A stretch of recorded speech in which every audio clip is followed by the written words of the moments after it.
from, who you love, or who you pray to. That is what we are collectively building here in the Commonwealth.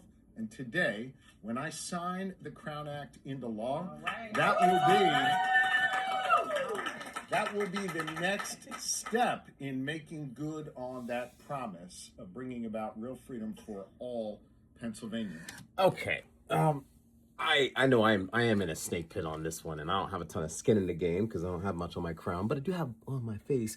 Let me just get you caught up on what's going on here. A little bit of background. So the Crown Act, this is a set of policies across the United States, and the implication is that specifically African Americans, Black people, have been discriminated against because they often wear hairstyles that don't conform with the traditional standard, business expectation, dreadlocks, things like that, which again, it is my observation just in the environments that I've worked in. I've been in corporate America. I've been around.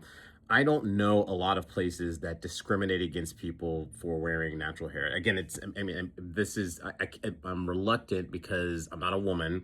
I've been bald with a beard. And there was a time, by the way, that beards were not part of a dress code. And I remember when I first started growing my beard out of my previous company, I think they just relaxed the policy and more people were wearing them. But it's true that over the years, there has been some transition. But here's the thing. I look at things like the Crown Act and I see these things as solutions in search of a problem. And that's my main grievance. Like, again, I don't think that anyone should be discriminated against if their hair is professional, if it's clean, if it looks presentable for the environment that you're in. I don't have a problem with that necessarily, but I do think that businesses ought to have some control or some say over how their employees represent them. And honestly, like legislation like this bothers me because it feels like the government is kind of stepping in places where the market should control it.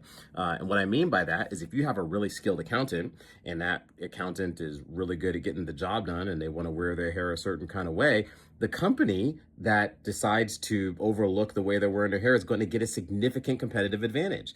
What I see is anytime you see these discrimination, things that are added into the list, I see these as rife for abuse. That's my main concern, right? It's not that I'm concerned that we're actually having a discussion about hair. I am concerned about these things being abused. So you have an unproductive employee that happens to wear their hair a certain way. The employer decides to take action, and that employer can just be like, "Oh, well, they're doing it because of my hair," and they're like, "No, it's because you can't count." Like it's things like that that make me concerned about these anti-discrimination laws. We need less of them, and I really do think that if employers are dumb enough to, cut someone out because of their hair, they should lose that talent. In my opinion, that's how that should be managed.